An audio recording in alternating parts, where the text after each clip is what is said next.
What's going on, ladies and gentlemen? How you guys doing tonight? It's Alberta Proud Dad hanging out with Adam, Army of Great Men. What's going on, buddy? Really doing it, buddy. So what we need from you guys before we get into this talking, we're going to talk Alberta independence. We're going to talk the hate that's going around, and then just talk a little bit about the budget that came out today, which a lot of people are trying to hate on Danielle Smith for, but we'll get into that a little bit later. I just need from you guys in the chat to let us know if you can hear any echoing coming out of Adam's microphone, because we're having some technical difficulties before we came on here. So if you guys can let us know in the chat, I'd appreciate it. Test. Yeah. That working okay? See, on my end, it's definitely working okay. We'll just wait to see if people in the chat. If you guys are watching the replay, make sure you guys just fast forward until you see something of substance you like. If you if you're over on YouTube, so they're saying there's an echo. Yeah, they're saying there's an echo there. Okay, so what do we do, buddy? Oh, no, Alberta Proud Mom said there's an echo. Oh, 1 second. Let me see. Well, so now you guys get to hang out. What about that? You want to try that? Oh, now I'm super echoed.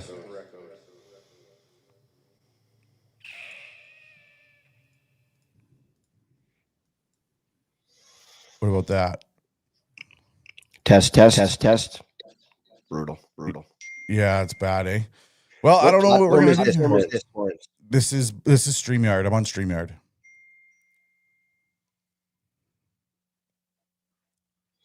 Just asking my producer. Maybe he can. Maybe he knows. Yeah. Because I don't know. I could maybe. It could be my setup, and then I can just go through. Here, let me. I doubt it's on mine because let me try tried headphones. We tried this. We tried my phone and computer. Let me try this. Time out. Audio. Let's go to speaker. Let's go to MacBook speaker. Okay, you want to try that? Testing. It's there, but not as bad. Is there an echo there for you guys when he does that?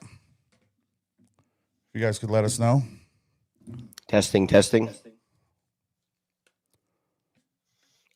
said enable echo cancellation. Yeah, I did that. It's this Rodecaster.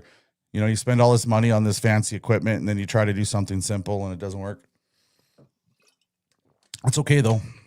That's okay. Oh, and then you know what? Now the TikTok live is going to be able to hear you, which is good. So as long as you don't come through this microphone, which will be fine, we should be okay. When I'm playing the overlays, I'll just mute over here, and then we'll go from there. People are saying it's not as bad. Better? Yeah. People are saying it seems to be better. So we'll just do that. We'll do that. Okay, guys, on TikTok, we're live on Facebook, YouTube, and X. If you guys want to go to Alberta Proud Dad on any of those channels, you guys are able to see exactly what we're overlaying. We'll get into it now. Thanks, guys, for getting through the technical difficulties with us. We appreciate it. So I don't know about you, Adam, and if you guys don't know Adam runs Army of Great Men. And this isn't really an interview per se, because if you guys want to see one hell of a podcast I've already done with Adam, you should go check it out. He was my very first podcast guest on Over the Target with Alberta Proud Dad. He's a content creator and influencer, very knowledgeable on things Alberta and Alberta independence. And he's been traveling around public speaking and talking about Alberta independence. And we'll get to that a little bit later, but I wanted to ask you a question. So the budget came out this week, and I, for the past 2.5-3 days, have really been seeing an uptick in hate on the internet, and directly towards Danielle Smith and people like you and myself, calling us things like Nazis and traitors and all this other stuff, which we understand that. Like as content creators, I think, you just let that stuff just go water off a duck's back, probably like myself, right? Yeah. And the thing is, like, I've seen an uptick in it, and it's absolutely been insane. Like, for instance, and it all started with Rachel Notley in a post like this, right? Danielle Smith making racism great again. And that's when she told everybody we're going to go to a referendum on immigration. What do you think about that? I mean, I don't know about you, buddy, but I consider the source, right? Like when... Good point. Well, seriously. Good point, though, yeah. like if somebody who I really respect says something, bad about me or whatever, then, that stings, and I'll really sit back and reflect. When someone says something that's just so obscenely stupid, it's just so easy for me to just, block, delete, whatever. I mean, I've got a very strict no asshole rule in my life. And I'm certainly not going to break it for some internet troll. Like, I'm just not. Yeah. It bothers me a lot more when I see public figures calling someone like Danielle Smith, a Nazi. Like, that's pretty gross. It's one thing for some anonymous loser in his basement to say something like that. It's another for like an actual politician to say that. It really is demeaning to the people who actually died at the hands of Nazis. And sorry, I don't mean to laugh at that, but it's just such an absurd thing, right? Yeah. And B, like, anybody who has 1 ounce of understanding of history they would just never use that word. Like, it just doesn't apply. Like, I would love for somebody to tell me what Danielle Smith does that is Nazi-like behavior. Yeah. It's comical.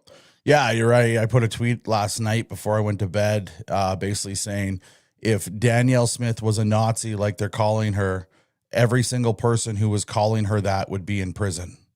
Yeah. And it's true. In Nazi Germany, it would be worse than prison. It would have been worse. They would have been in those trains and into those camps and into those chambers, and that's what would have happened. But it's wording, right? It's all wording. So you got Rachel Notley comes out, right? And Notley's Nazi analogy, shameful, right? Chris from the Calgary Herald. And then not only that, you got other politicians that come out, right? Or ex-politicians. Thomas Lukaszuk, who head up the Forever Canadian campaign, Nazi tactics as well, right? And then you got an elected official, right? In what's his name again? I forget what his name is. Anyway, it doesn't really matter. Michael Jans. Yeah. Protect yourself. And he's basically labeling Danielle Smith as a Ku Klux member. Yeah.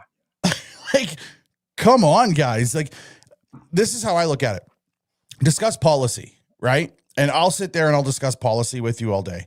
I'll discuss numbers. I'll say, you know what, we need to fix healthcare. We need to fix education. You know, we should do something about our resources, maybe our policing, our crime on the streets, our opioid crisis.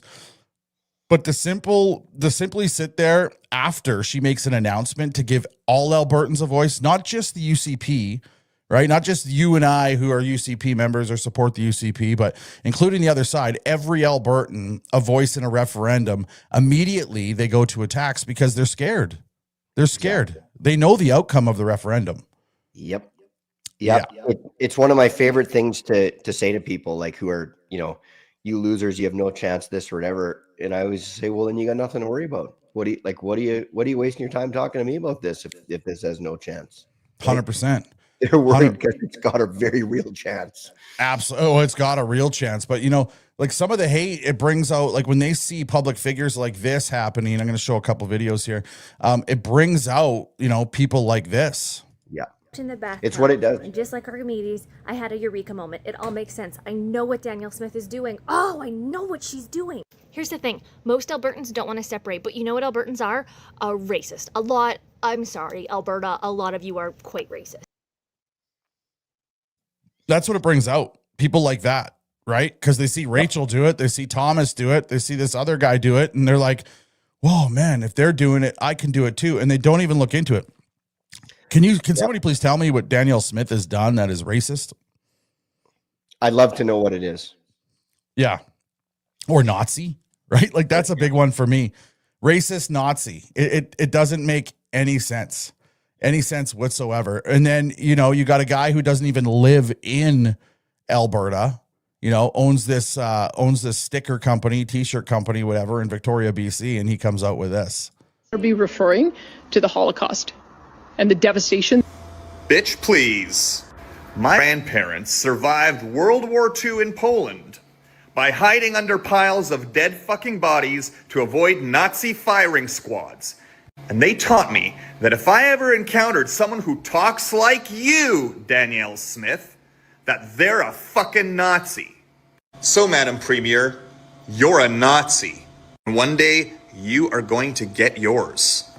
In the meantime, I'm selling this t-shirt with free shipping because Nazi bitches like you need to be called the fuck out. Now, over the past couple months, people have been sending me this guy's videos, and I don't care that he sells clothing. That doesn't matter. I find it ironic that that same side calls me a grifter, but that's besides the point. Where I draw the line is insinuating threats.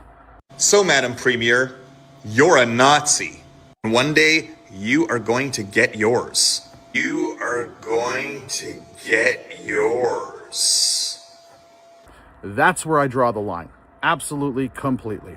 This is an elected official, is a woman, and you can hate her policy all day. But to call her a Nazi is disgusting, and it adds nothing to the conversation. You're doing it absolutely to sell that t-shirt. That's fine. But you need to be called the fuck out, because that was inappropriate, that was irresponsible, and that was outright disgusting. Yeah. I thought before making that video, like there was 1,000 ways a content creator could piece that up and make that video, right? Yep. And there's no way to make that guy look good in that video. But the thing is could you imagine if you or I posted that on our platform against the other side? Well, I can tell you, buddy, that if and when I call somebody a Nazi, I'm going to back it up with a hell of a lot of proof. That's what absolutely. Yeah. And you know, I may be working on something with that, which could be fun down the road. Yes. Yes.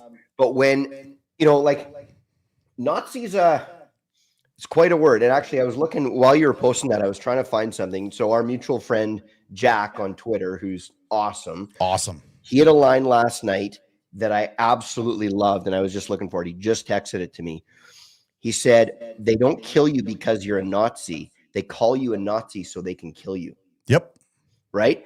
Because if somebody's actually a Nazi, then yeah, they probably deserve to die. Right? So when they start labeling people with these names, when they start labeling them with racist and Nazi and whatever, the reason they do that is it gives them license to treat them with all the hate they've got. Yep. Right? Because they're right to hate them. Right? They don't worry about whether the label is accurate or not. It's accurate because they've already given it to you. Yeah. That's the deal. Yeah, you're exactly correct. They want to cause harm, and it's exactly why we get labeled those things, because the person typing it on the keyboard or making the video is not the person that's going to show up to our house. They're hoping that the person that's mentally insane and deranged that watches that video shows up to our house or does something to us in public. And that's why Charlie Kirk got shot, was exactly that, is they labeled him everything in the book. Yep. And eventually somebody who was mentally deranged came and did something about it. And that's what they're hoping does happen, right? And Jack on Twitter is absolutely amazing. But Adam, I want to point that out. Adam is actually working on something that is pretty big, very big. And I'm not going to go any further than that. So Adam is Army of Great Men on Facebook. So Adam Durgis, Army of Great Men on Facebook. And then he's the Army of Great Men on Instagram, correct? And then you're on YouTube as well? YouTube, yeah.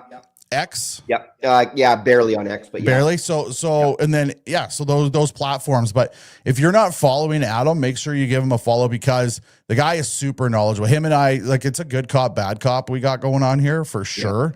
When him and I talk to each other, because I'm a little bit more ruthless, but you know, he definitely, you know, is a little bit more tame and calm, but he's very, very articulate in what he does. But don't take that for granted, because he can light you up pretty good. I'll tell you that. Yeah, we've got it's funny, like, for those that don't know, so like Lawrence and I and our buddy Kevin Tucker, who's got great Northern Discussions. Yeah. We talk every day. You know, we're always bouncing ideas off each other. What do you think of this? What do you think of that? Like, we work together quite beautifully, and we all come out with our own content. But you know, like, we're constantly bouncing ideas off each other. What do you think of this? What do you think of that? And yeah, I'm sitting on a story that, like, I got to get some poop in a group before I put it out, because it'll be the rain of 1,000 fires. What you've shown me, man, and Kevin already, Yeah. It is a story, but It's a yeah, story. like you said, you got to put it out, and it's like a part series, I would say. Yeah. And slowly get it out there, and then we'll be there to help you along the way, right? Yeah. And well, I'm gonna need to share it with you guys, so when they shut my accounts down, you can forward it for me. exactly, right? Oh yeah, for sure. No, that's kind of funny, but you know, and we got a bunch of people making comments here, but I love it. Keep your conservative shit to yourself. No. No. That's the thing. Like, what the hell does that even like? What's conservative now? Like, anybody who doesn't agree with the woke liberal. bullshit is automatically a conservative and a Nazi and a racist. I guess that's how it works. Yeah. So that guy that we just showed that owns the clothing company and the sticker company in Victoria, he has since scrubbed all of his videos. All of the major political. He used to even have one where he was selling a "fuck you CP" sticker. Yeah. He even took that one off. So I lit that up last night, and then some other content creators went with it, right? So Unacceptable Fringe covered it. There's I believe somebody who Rob Anderson from the Premier's office, I believe, retweeted it. Yeah. A bunch of other big creators basically shared that out and then made their own videos as well. And then all of a sudden, and this happens all too often. And I don't ever have to worry about this because I don't make unhinged videos like that. That's going to get me into legal trouble. Yeah. Right. And this guy, all of a sudden, like, that doesn't show guilt at all. Right. Videos are there talking a lot of shit. And next thing you know, you're hauled out and all the videos are gone. It's typical. This is what they do. Yeah. And you know what? Like, I'm glad that he's had some pause and think, oh shit, you know, maybe I went too far there. But you know, there needs to be consequences for this stuff, right? Like, you know, they're trying to roll out Bill C9, and I don't know for sure, but if it's modeled after, you know, the way they've done things in the UK, you know, like, you can go to prison for saying there's only two genders, or for praying across the street from an abortion clinic quietly or whatever. And I'm not saying that's right or wrong or whatever. I'm just saying it's kind of crazy that you can't, you know, like, that's what they're pushing. Yeah. And then you see things like this guy, which is very clearly a threat, or that idiot that doxed your daughter. And then we went and went through his other social media stuff, and he had like actual like public things where he was saying someone needs to kill our premier. Yeah. And no consequence, like nothing. And it's like, what world is this, right? Like, I think when people say online that, you know, that they have these intentions or these wishes, maybe we should take them seriously. I don't know. Maybe. Yeah, sometimes you definitely have to. That guy showed up in my comment section, the guy who doxed my daughter yesterday, and I called him out on it, and he came out and said, "I never went after your child." Well, I'm pretty sure that was a very viral video that even media companies did articles on, more than one, talking about influencers getting hate and influencers getting doxxed, but their family members as well. And when I called him on it, so obviously, you know, I know this guy's employer. So when the guy months ago doxed my daughter, people who work where he works, they follow me, and they were messaging me saying, "Hey, we know that guy. Like, he works for us." Guy goes into work the next day, and basically they're like, "Get the fuck out of here." He didn't lose his job though. Like, they just said, "Get out of here." Like, we got to figure this out. He did end up getting written up from what I'm told. So last night, you know, he's back in my comment sections, and I said, "Dude," and I'm not going there to hurt him. Okay. That's not my intention. I'm not stupid. And my voice would be gone if I laid hands on anybody. They would cancel me in 3 seconds. So I'm not an idiot. I said, "I'm coming there. My camera's going to be on, and you're going to explain to the internet why you thought it was appropriate to dox my daughter." This is what he said last night from another one of his accounts. I'll read it here in a second. Yeah. He said, "Just want everyone to know I've been threatened once again by Berta Dad for responding on one of his videos. Dude he's attacking is a good guy." That guy he's talking about there is the sticker guy. He's defending the sticker guy. Oh, I didn't know that. Yeah. Yeah. He's planning on coming straight to my place of employment tomorrow. He states apparently he's ready to attempt destruction of my career. Didn't say that at all. I said, "I'm going to show up, and you're going to go on video, and you're going to explain to me why doxing my daughter was appropriate." right? And that's not destroying your career, buddy. I think you've already done this. You've already destroyed your fucking career. Yep. And then apparently he's ready to attempt destruction of my career now because I asked him how far he was going to follow Danielle on one of the Instagram things. Here's the big one. If I lose my job, I will end my life. I'll be unable to pick myself up anymore. It's fact. That's the tactic. That's the tactic, because he thought that was going to get me to take the video down. Well, no, we did a public wellness check on him. That's what we did. That's what a sane person does when you know somebody is going to commit self-harm or you think that they are having an issue. You call the police. And I'm not the only one today that called the police. I got a very high-profile person in the province was also concerned, and they called the police as well. So this is the thing. Never once was I going to go and harm this guy. But you're a father, Adam, and I'm a father, and there's many fathers and mothers that are here in the chat. If somebody does this to your child, because it's not their fault, right? I think we're going to react. I think there's going to be some sort of reaction. So, Lawrence, I was actually going to say, I wouldn't think much of you as a dad if you didn't. Yeah. Like I would, if you didn't go and stand up for your daughter and make an example out of this idiot so he doesn't do it again and other people get scared to do it. I would, and I would never question your status as a dad because I know what kind of man you are. But if you didn't, I would have probably went, really? Like as a dad, we only have one job, especially with our daughters, right? Only one, and we don't take it lightly. Yeah, exactly. James over here saying, sick to attack your kids, so evil, man. As a dad, his rights end at your kid's safety 100%. Yeah, and Nailed it. That's it, right? And but this is the tactic that we're starting to see is, you got over 100,000 Instagram followers, which congratulations, by the way. That is not an easy thing to do, especially on a platform like Instagram. But it comes to the territory. With 100,000 Instagram followers comes views. Those views go out to people. People start agreeing. People start disagreeing. It's the voice and the message that they don't like. And they don't like the explicit fact that you're being listened to. They don't like that. That's exactly it. Yeah. And the more calm you stay, the more calm you are, the more facts you present, the more undeniable arguments you make, the more mad they get, because it's all they've got. Right. Yeah. The only thing they've got is they can get angry, call names, make it emotional, because they certainly can't do it on an intellectual level because they don't have that argument. Right. So it comes to the territory. And when it first started happening to me, you were kind of chuckling. You're like, well, yeah, welcome. welcome. I tell everybody that when they're like, you've been getting it for a while now, but when it first came to happen to you or some other of our friends, it's like, so welcome to the other side. Yeah, welcome to the party. Yeah, because it never ends. Once it starts, it's done. It'll be every day. But as you said, and I, this was extremely wise the first time I heard this from you, buddy. It was when they're getting really angry, it means I'm over the target. That's what it tells me, right? Yeah.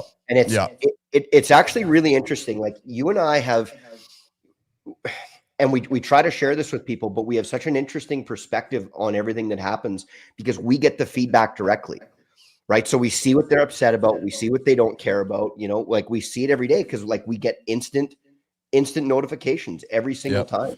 Yeah. So, and they're not very good at hiding their script. No, it's the same thing over and over again. And if you even look at the progression of the hate, right, with this one particular guy, Wes Wirtz, it was at me first, directed at me. Yeah. I ignored. It started over on an app called Threads. He moved it on over to Facebook. I blocked him, ignored him and blocked him, moved it over to Instagram. And I ignored. And then he couldn't get anything out of me. So that's when he went after my daughter. So it's an attention thing, right? It's like, fuck, I can't get this guy. I know how I'm going to get him. My daughter, probably the worst decision he's ever made. Because I don't care if like, just say, for instance, a guy with 100 followers out there had this happen to his daughter and he approached a guy like me. You now just did it to me because I'm going to make sure we find you. Yeah. That's what's going to happen. And they don't understand that. Right. So it doesn't matter if you have 10 followers and somebody doxes your kid or is abusing your child or 1 million followers. We're all going to work together because it's about the kids. Yep. Yeah. It's So- crazy, and man. It starts and ends right there. That's the end. Yep. 100%. 100%. Hey, I want to show you a picture here. This is a teacher in Edmonton. I don't know if you've seen this. So this is a teacher, how he goes to school. I cut off his face because, you know, I don't want them to say that I'm doxing somebody, but he wears this red Alberta Funds Public Schools hoodie. But check out this sticker here that is on his laptop. And I don't know about you, but I'm pretty sure teachers leave their laptops on their desks. And you got the Free Palestine with a QR code there. Yep. Indoctrination coming in many shapes and forms in 2026. Yep. Insane. Quite the world. Yeah. What else do we got here for you? Well, we got a bunch of shit. Okay, we can talk. Let's talk about Naheed Nenshi before we get into budget. So we're going to do Naheed Nenshi, then we're going to do budget for a little bit, and that'll be a perfect segue into independence. Sure. That's the plan. Here's Naheed. Something absolutely historic has happened today. The Assembly of Treaty Chiefs, representing all of the chiefs of all of the nations of Alberta, have for the first time in history, I believe the first time in Canadian history, passed a motion of non-confidence in Premier Smith, in the provincial government, and in the province of Alberta. That tells you a lot about the state of things in Alberta today. That the Premier's distractions, her division, her anger within the government, her rage farming, has led to a place where a lot of Albertans feel very heavy right now. There's a lot weighing on us in many, many different directions. Her rage farming? Did we not just have an entire segment of NDP supporters who are literally rage farming and calling people Nazis and calling people racist and calling people everything they're not? And then, but the perfect part about here is at the beginning, when he came out and he literally described that, sorry, where are you at? I'm bringing you up. Where are you? Oh, there you are. Okay. He described that First Nations chiefs in Alberta have all did a vote of non-confidence in Danielle Smith. I don't know about you, but I don't think any chief sits in the legislature. Do you? I don't think there's one. Not that I know. No, not one that I think it would be cool. Actually, I think it would be amazing if a chief got elected and we had a chief / person in the as an MLA. But you know, he's trying to confuse Canadians and Albertans, I think, here, where a non-confidence vote passes in the House of Commons and then the government falls. So he's trying to kind of make a correlation in between the chiefs passing a non-confidence vote and then all of a sudden Premier Danielle Smith needs to fall. Except the chiefs, in my opinion, are elected by their people. So those people are also Alberta citizens, and they go to an election in this province. That's how it works. So you have to win an election to become the premier and to become the sitting party. So I don't know what Naheed's play was there. I'm not too sure. It's a little bit of, I don't know. I don't know what to say. It's a little bit funny because, you know, I'm not Indigenous. My kids are Métis. I know you're Indigenous, Lawrence. Yeah. I don't know that there's a bigger divide in Alberta right now, or most places in Canada, than the way the chiefs look at the world and the way the people that they look after look at the world. There's a bit of a gap there, right? I don't think we should take the chief's word as the gospel when they speak on behalf of all Indigenous people. Chiefs have a very different life in this province than the average Indigenous person does. Just saying. Yeah. Yeah, you're right. So that brings us into the budget here. Let's talk budget. Alberta government, this is CBC. I had to pull CBC because it's the most woke leftist media. Of course it is. So this is what they're reporting on, right? Alberta government projects $9.4 billion deficit with no plan to return to balanced budgets. Okay, no plan to return to balanced budgets. I'd like to ask everybody in the chat here to do a quick little research tonight before you go into bed or tomorrow.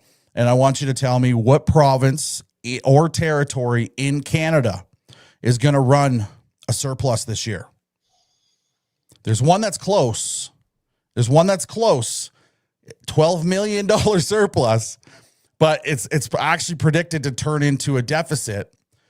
And that's Saskatchewan. but none are predicted to run a surplus. So Naheed, Nenshi, the NDP, they've been screaming, whining, crying, and complaining about this, that, and the other thing. We're up against challenges in the federal government who are, putting roadblock after roadblock and bureaucracy and red tape, to prevent us from getting resource to market and acquisition of new investment. You're a finance guy. You know all about that stuff. And we're sitting here and he's going to try to slam her for a $9.8 billion deficit when yesterday they came out and they announced a record-breaking $10.8 billion for education. Right. And it's crazy. It's pretty funny, right? Like, want to, hang her up by her toes because of how she treats the teachers, right? Treats the teachers. Did more in that budget, her announcement yesterday, I believe, than in 4 years under Rachel Notley combined, if I'm not mistaken, in terms of like the additions, right? Yep. So they're screaming that she's not spending enough money. She gives them all this money.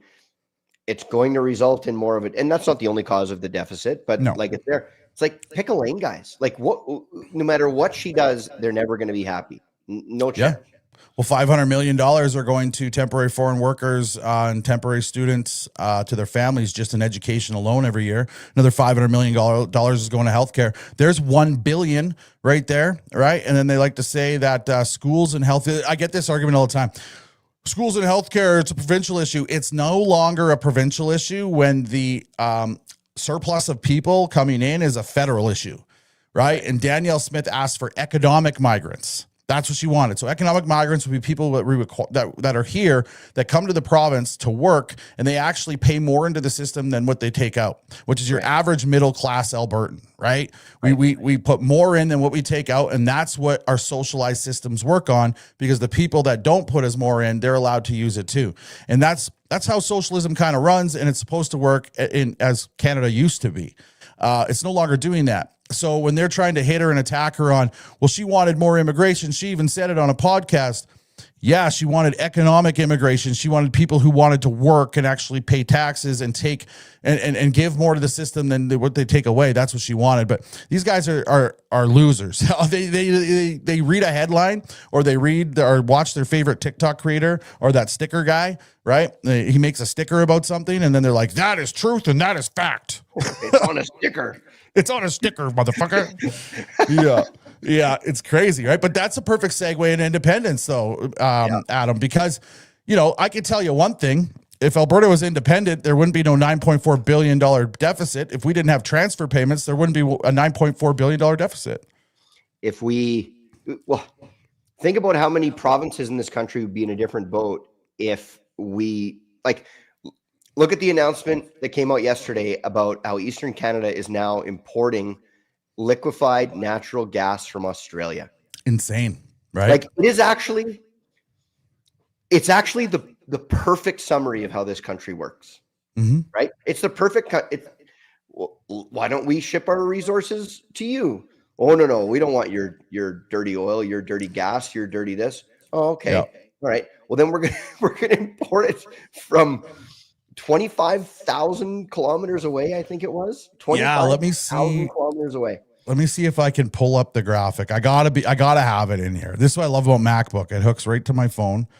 And I was showing everybody last night. So Mitch had something in his slides. Here it is. Mitch had something in his slides last night talking about oil coming in. Right. And when he was done his speech and I was the MC, so I was closing out, I actually showed everybody this. So this is the route, right? So if you look at it, so Australian LNG is going global. A shipment is slated to be delivered to East Canada for the first time this week, and earlier Australia sent a cargo to Turkey and Chile. So it comes out of Australia, dips through South America, which that strait there, by the way, is one of the most dangerous straits in the world. So I wonder how many LNG ships are going to go down there. And then comes up South America and then up through North America to the east coast of Canada. If you were to just overlay a map from British Columbia or Alberta or even southern Saskatchewan to the east coast and put some pipelines in, we could be using our own. It doesn't make sense. Well, or I can't remember if it's New Brunswick or Nova Scotia has tons of gas that they can go get on their own. Like it's there. Like, you know, it's just the perfect summary of this country, right? It was the headlines in 2023. Japan wanted this major deal with Canada to buy our LNG. And Trudeau said, there is no business case for this. I remember that. He said, there is not a business case for this. Yeah. And it's like, what? Like, what are you talking about? There's no business case. Yeah. It summarizes the state of our nation in a heartbeat. The analogy that I like to use, Lawrence, the environmentalists think that there's a peeing section in the swimming pool. That's what they think. Because like somehow if we bring in our oil and gas and energy from other countries, that somehow makes the environment better for us, as though it's like Canadian warming instead of global warming, or Canadian climate change instead of global climate change. It's the equivalent of having a peeing section in your swimming pool. It's going to go everywhere. Like in what world does that make sense? So yeah, like not only if we were independent would we have more money, but if we just acted like with just an ounce of common sense, with sitting on Canada being, you know, one of the most resource-rich places on planet Earth, the fact that Canada isn't swimming in money is absolutely hilarious. Like none of this should be happening. But because we are so backwards with the way that we think about all these wonderful gifts that are sitting underneath us, it kind of forces the hand on independence, because these economic policies are going to drive Canada into the ditch. Like we're already there. No, they're there. Yeah, we have been there. And but it's getting way worse. Oh, way worse. And the thing is, you know, we let the government kind of do this. And I'm not saying we personally, but as a society, you know, the other day I was in a live stream. I was hosting a live stream, and the panels were full, and there was like 150 people in there, whatever. And I asked everybody to tell me a good reason for Alberta to stay in Canada. And the people in the live, their cameras were on, and you know, you can see them. They're kind of thinking, and they're thinking about it. There is none. There is no good, solid reason other than, well, we just need to stick together. Right. Well, that's what we've been doing.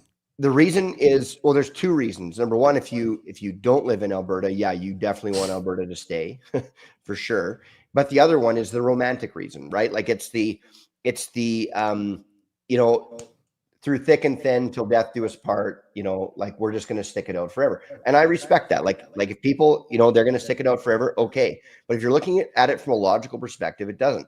And the romantic part to me sort of goes away when the people that are telling us that we can't and shouldn't leave are also the ones calling us racists and Nazis and this and that.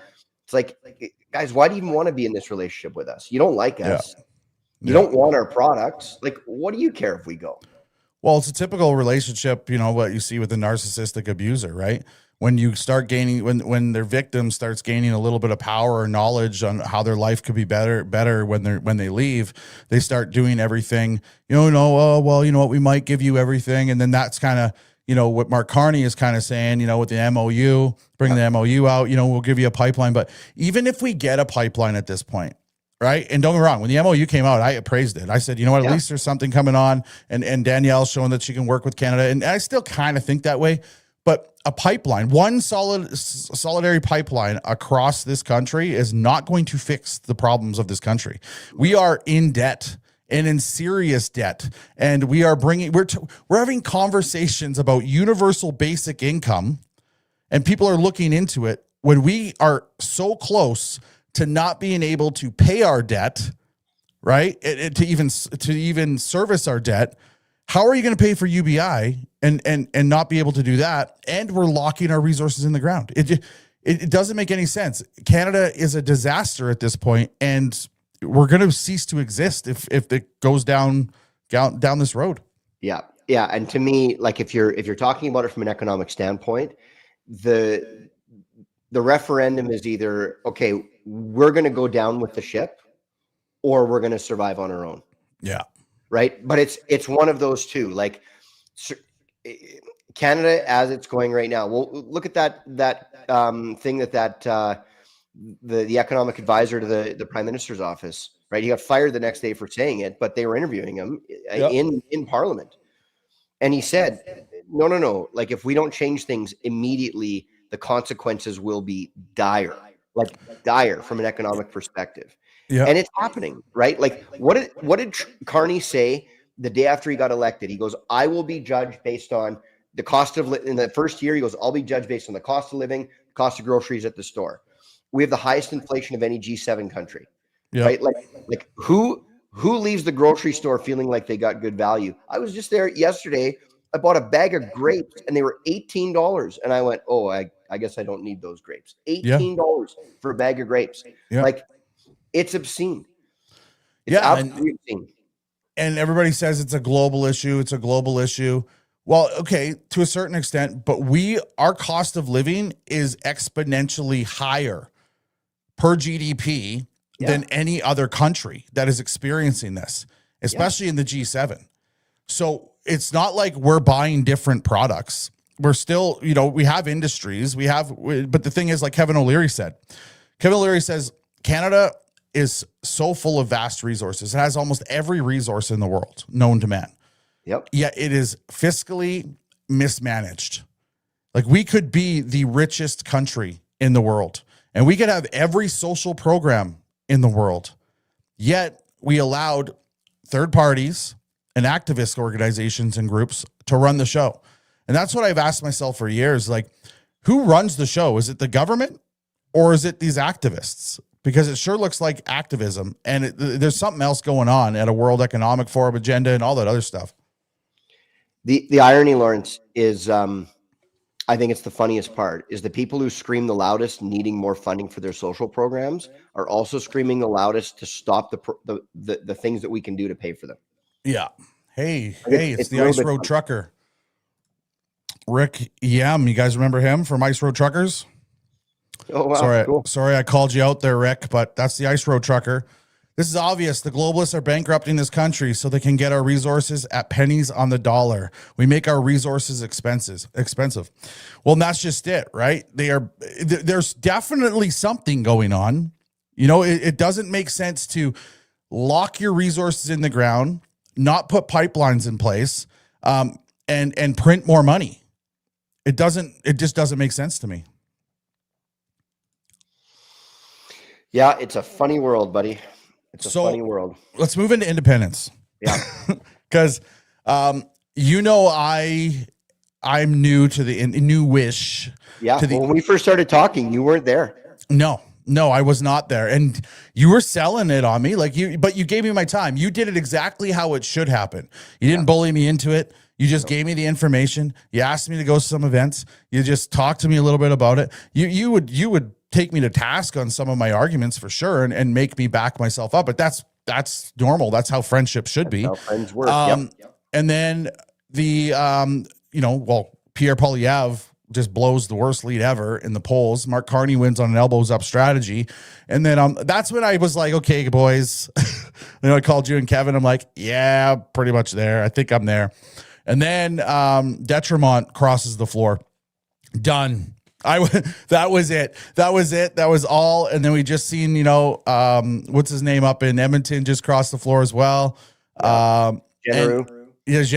And that was it. I was on board with independence. And it's not that I was uneducated on independence. I actually thought we could save Canada. But at this point, there's really no point because all the powers are against us. So let's just talk about some common arguments. So you've been traveling around with Chris Scott, and you've been doing events. You were in Lacombe on Monday, I think, weren't you? It was Rimbey last week, Lacombe this week. Yeah. Days are sort of blurring together, but yeah. Yeah. So you're out on these public speaking tours and you're talking to people in the rooms. And I was speaking last night. Now I'm going to start speaking at some of the events you're at and some other ones. I'm going to try to commit to 60 events with Chris. And I used a line. And I want you to kind of, use the same kind of line, but I learned the line from you. I told you that today. I stole it from you, basically, is people have to start getting uncomfortable talking about Alberta independence. And just if you could kind of just give us a breakdown on that. Yeah. So, for those that don't know me, I've talked about this a little bit, but when something's bothering me, I just lay awake and I stare at the ceiling until I've figured it out. And sometimes that takes a few days of just laying awake at night trying to figure it out. And one of the things that was bugging me is the way that people were talking about us as independents. It sounded very familiar, and I couldn't quite figure out why it sounded so familiar. And I really couldn't like totally piece it together. And then it occurred to me. So remember during COVID, they talked about the people who didn't get vaccinated as a fringe minority, as a group of like radicals, right? Like they painted us, they called us all these names, all these things, whatever, which is fine. But the biggest thing that they did is they convinced us that there was only a few of us. There was just a few wingnuts out there. And because of that, if you weren't vaccinated, if you were part of that, group that they were targeting, they convinced you that exposing yourself, meaning like saying, hey, look at me, I'm not vaccinated, I'm taking a stand against this. They convinced us that if you did that, you were going to be exposed as one of these complete wingnuts, and you better stay in your caveman. Like, don't do that. That's what they're doing with this. They're trying to convince people that the people who want independence are just a small group of radicals, Nazis, traitors, racists, right? In order for that to change, and this is the thing that really bugged me. I was playing golf last summer with a couple of buddies of mine, and I didn't know them really well during COVID, but like well enough. And I found out that they didn't get vaccinated, like I didn't get vaccinated. And I said, well, why didn't I know that? And they said, oh shit. They said, we weren't going to tell anybody that. I didn't want the backlash. Yeah. And then what bugged me about that, I sat and I thought about it, and I well, shit. Like, I wonder if they would have been vocal and other people would have been, and everybody who stayed at home would have been more vocal. I wonder if that would have given the courage to other people to either maybe be more vocal, but maybe just make the same choice that the people that stayed silent made, right? Because there is a large section of the population who is going to do what the masses do. They're just going to, right? And that's not a bad thing. Not everybody figures that everything out on their own. Some people need to do what the masses do. And that's what they're trying to do here. That's what they're trying to do. And like, I just talked to, so I'm in the financial world. I just talked to one of my clients yesterday or the day before. And he said flat out, he's like, I'm there. He's like, but I can't tell anybody yet. I can't tell anybody. And I respect it. Okay, he's got employees, whatever, he can't do it. Yeah. But until people start to get brave, until people start to have these conversations publicly, start telling their friends and family, start getting uncomfortable, right? Or maybe being comfortable with being uncomfortable, it's going to be the same thing as COVID. And you're going to find out that after the fact that there were all these people, way more than you think, that thought like you did, but they got scared into staying silent. That's what's going to happen. So in order for this to change, it's very simple. We have to get loud. We have to get brave. That's why, like I wear, my hoodie. You've got your hoodies on. I wear them all the time. Not because people know me, but because I want the person in the store, the Safeway, when I go buy my $18 bag of grapes, I want them to look and go, hey, there's another one. Hey, there's another one. You know what? Maybe there is more people that want this than I thought. Normalize it. Normalize it, and don't be ashamed by it. That's the whole purpose of wearing clothing that shows your opinion, right? And where you wear your opinion on your sleeve. And that's the thing is, I was talking to a couple people, like people think that they're shaming people out of signing. But I've talked to doctors, nurses, high profile people, no politicians. So nobody get this the wrong way. I haven't talked to any politician about this. Yep. But high profile people that are known in the city and other places, they're driving out of the country, like out to the country to sign these petitions. So they're not recognized, right? So if you think your little bullying tactics are going to work on them, it's not, because these people are circumventing their ways around it and they're still signing these petitions. But when it comes down to a referendum, this is the beautiful part. Nobody's going to know who you are. Nobody's going to know. Nobody's going to know. So you're just going to go in.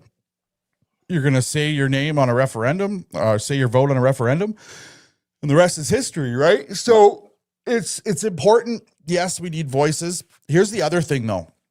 Canvassers, right? So at the beginning, there was lineups upon lineups, and it was great. I saw the lineups firsthand. I was at the Big Four. You were at the Big Four. It was amazing. Yep. But we had what back then? Maybe 300 canvassers, maybe. Yeah. 300, now 400? we're at 6,500, 7,000. 7,500 was the last count. Yeah. And climbing.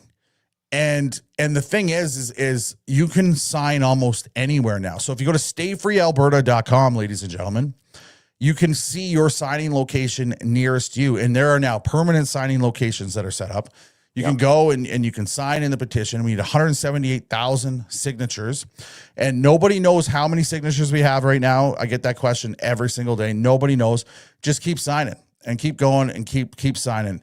But the part about getting uncomfortable is, I watched your last speech you did.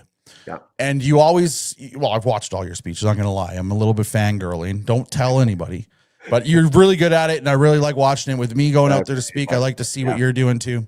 Yeah. And a lot of it is we're going to be speaking together. I don't want to put something together, and next thing you know, we're doubling up. Yeah. But you're really, really good at it, man. So if you guys, make sure you guys are following Adam if you want information on this.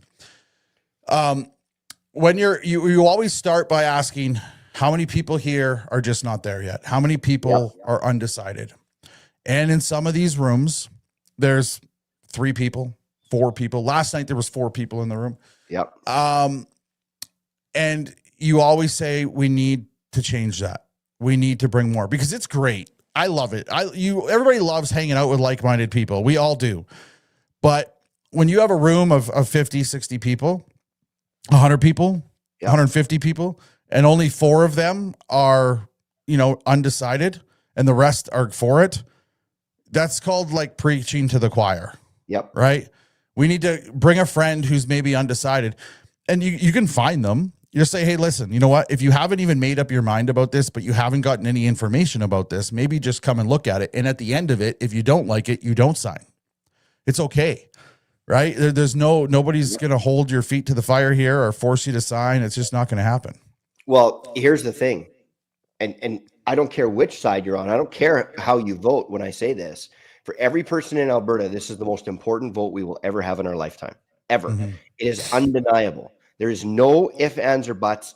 This is the biggest one we will ever have.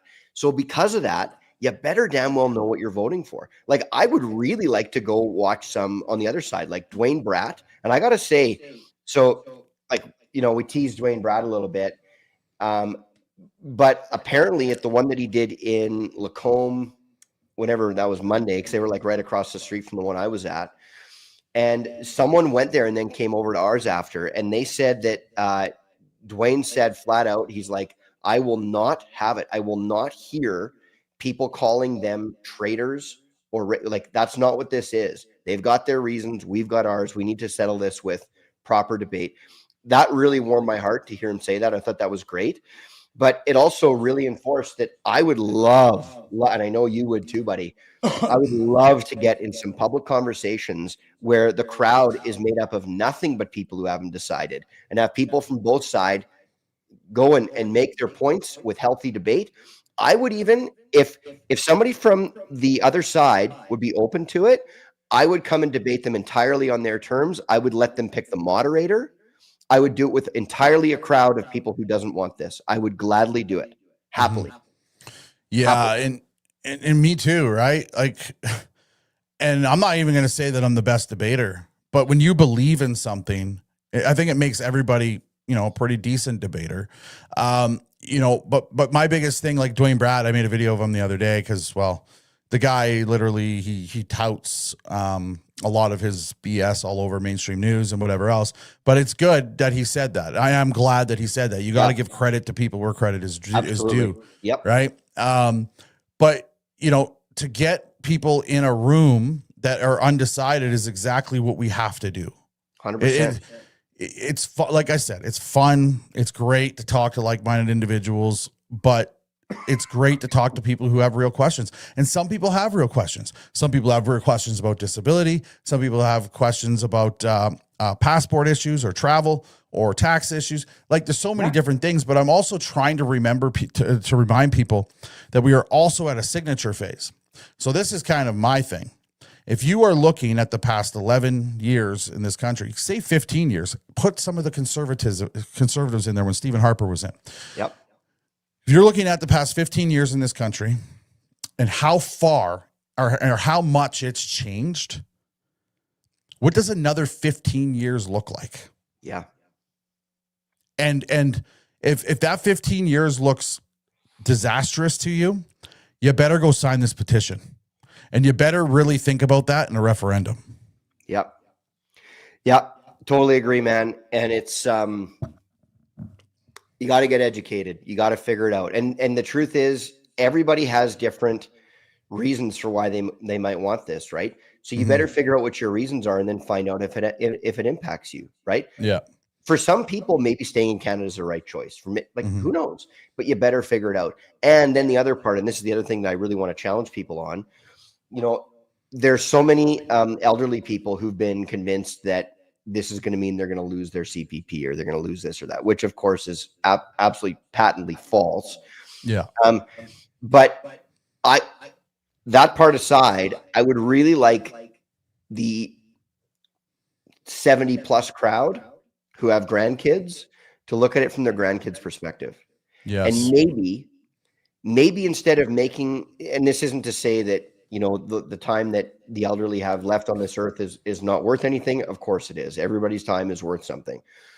But maybe give your vote to someone who's got a lot more time on this earth than you do and look at it from their perspective. Because while, you know, if you've got 10 years left on this earth, yeah, maybe staying with this government, you know, maybe that'll be okay for you. But your 19-year-old granddaughter, what does it look like 10 years later for them? What does it look like 50 years later for them? Right. Yep. And I do find it a little bit ironic. And certainly I'm not painting everybody with the same brush when I say this. So, you know, don't kill me, people. Yeah. You don't actually do that. I do that all the time. Yeah. Well, I accidentally do it sometimes, but I'm really trying to make sure I don't. I know. I know. I do find it a little bit sad that generation, their parents generation fought in World War II, the most unselfish generation we've seen, right? We might be speaking a different language if it wasn't for that generation. In fact, we would be.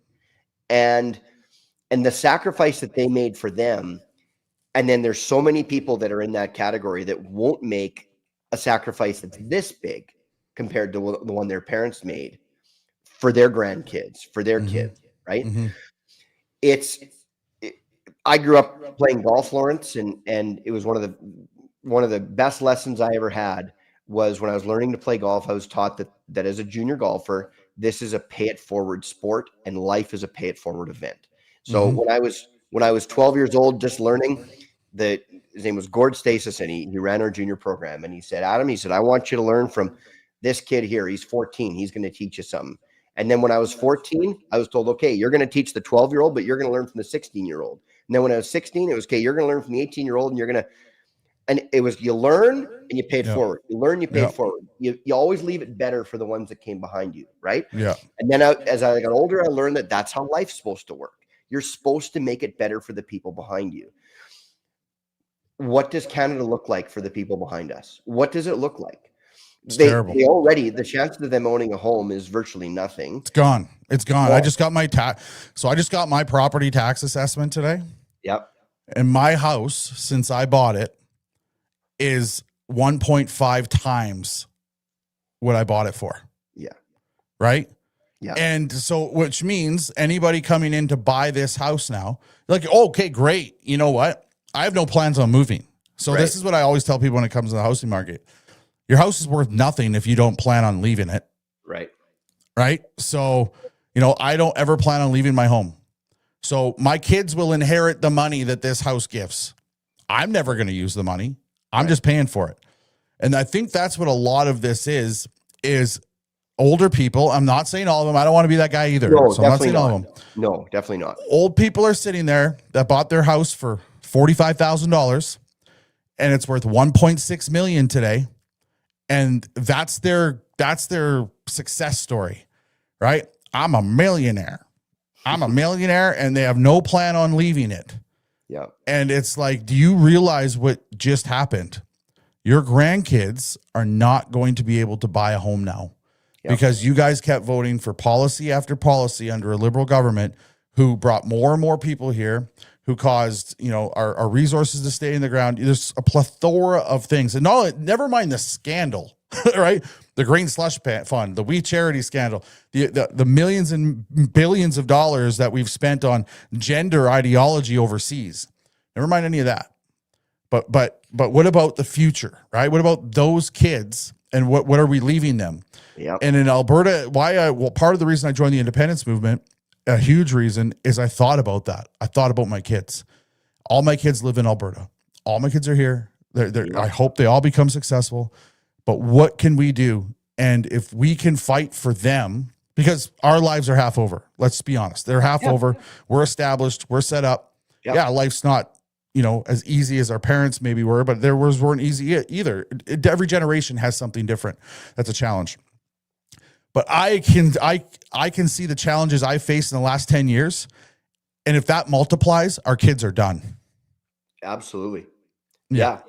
And that's what it comes down to, right? Like, not every 19-year-old, and it's actually funny. Like, I was talking to a 19-year-old the other day, and he said, like, I don't know what you're so upset about. Things are good in this country. Like, things are good. Like, what are you talking about? And it's like, you say that because you have nothing to compare it to, right? Mm-hmm. You don't know what it was like in 1991 or 1968 or like, you don't know, right? Like, you don't know. And so Canada is that frog in the pot of boiling water, right? Like that's this country. And, I love I think was it Churchill or Margaret Thatcher that said, if you're 18 and if you're 18 and you're not a liberal, you don't have a heart. If you're 48 and you're still liberal, you don't have a brain. Facts. I like that. Right? That. I was a liberal when I was that age. Of course I was. Like everybody is. See, you've got all these dreams for the world. Interesting you said that. So my very first time I ever voted was for Jack Layton's party, the NDP. Wow. At 18 years old. Wow. And then Jack Layton died very shortly after that. And I turned into a conservative right away. Yeah. So I never looked at the Liberal Party. Because I actually really like Jack Layton. I thought he was an incredible leader. Didn't agree with all of his policies, but I really don't think socialism would have gone the way it did. Well, put it this way. The Trudeau Liberals were way further left than the Jack Layton NDP. Way further left. Well, that's why Jack Layton brought the NDP to an opposition party, right? They did. He brought him into an opposition, and they would. If Jack Layton stayed on, if he wouldn't have gotten cancer, he would have been prime minister one day. It's possible. Yeah, it's possible. I think he would have myself. But yeah, no, it was good. Well, Adam, we got to do this again sometime, buddy. Yeah, buddy, this is great. Thanks for doing this. Yeah. And how many people were tuning in tonight? How many people were on here? There's 70 over in my TikTok right now that we're paying no attention to. And right now there's 133 on X, 51 on YouTube, and 83 on Facebook. But that'll change on the replays and the people that have gone through. So I'll get the stats once it's all done. I haven't been on the other end of these yet. So I was your first guest on your podcast, and I got to be you got to teach me how this works. So this first is great. Live streamer. No, perfect. We'll do it the other way too. If you want to do it on your platform. I love that. Yeah, we'll do that as well. But everybody go give Adam Durgis an Army of Great Men. You can search him on Instagram, Facebook. Where's the other one? Instagram and Facebook? Instagram, Facebook mostly. Yeah. Search him up there. YouTube, yeah. YouTube. Yeah. Grab him on YouTube as well. All right, buddy. Yeah. Wait, later. Before we go, just one sec. Yeah. So for you guys don't know, I don't think people realize the leadership role that our boy Berta Proud Dad plays in the influencer community. You guys, you have to appreciate this community is very interesting, right? Like it's a very interesting world. We're all sort of on our island. And Lawrence he's a true leader in this space. He works with everybody, helps people. He sees somebody who he's like, you know what? This person's an up and comer. We'll talk. We'll do everything we can to help them. But the impact that you make isn't just on the people that follow you, but it's on all of us too. You're doing an amazing job. You're a super good dude. Super proud to call you a friend. And so thanks for all the work you're doing. I really appreciate it. It means a lot to me. Thanks, man. I really appreciate it. And thing is likewise, we bounce things off each other, right? And Always. lifelong friendships have been built. Absolutely. And that's what people don't see, right? Yeah. They might both follow us, but they don't actually understand. And that's kind of the hate too, right? The haters think we're alone making our content. No, we're a huge community of people that talk all day, every day. Sometimes we even pass the comments around and laugh about them. Oh yeah, for sure. Right? So, but yeah, buddy. Yeah. Okay, I Great. appreciate it, man. Okay. Thanks for your kind words. Okay, thanks, buddy. Okay, talk All right, soon. man. Thanks, everybody. Okay. Thanks, bye. Bye. Yeah, it's Adam, guys. He's such a really cool dude. He's an awesome guy to follow, and you know, I've hung out with him, met with him. Really good guy. If you guys are gonna follow him, make sure you watch him daily. Like the way he does his content is so great. He'll do like part 1s, part 2, part 3s, but then he'll like refer back to some. But it's kind of like a magazine or a story. It's perfect the way he does his content, and I really, really enjoy it. Very, very knowledgeable guy. But we appreciate everything you guys do for us as well, tuning into the channel, all those likes, those shares. If you're over on YouTube right now, smack that like button, because that like button, YouTube, I don't know, they just likes to eat it up. Subscribe to the channel everywhere. And like always, guys, make sure you remember, you know, we are 100% supported by you guys. So go to bertaprouddad.com and grab that clothing. Let's go. We'll see you tomorrow.